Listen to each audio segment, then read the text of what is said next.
PL/SQL does offer alternative security models. There are anonymous PL/SQL blocks. These are compiled dynamically by the user who wrote them. These can use the user's security context, including his enabled roles. There's also the possibility of using Invokers Rights code, where the invoker, again, can use his currently enabled roles, in effect, because the SQL is compiled at runtime. Also, in Release 12c, there are some enhancements to the security model that let you control privilege inheritance as users execute code, and there's also the ability to grant roles to procedures.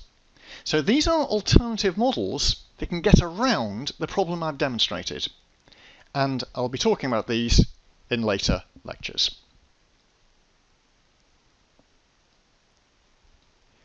To conclude, the simple fact is that roles are disabled in PL/SQL stored procedures.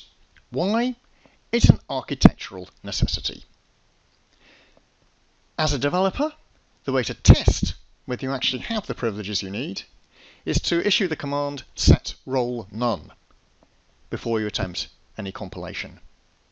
There are workarounds in more sophisticated environments, but for the majority of code in the world, you have to rely on direct privileges and nothing else.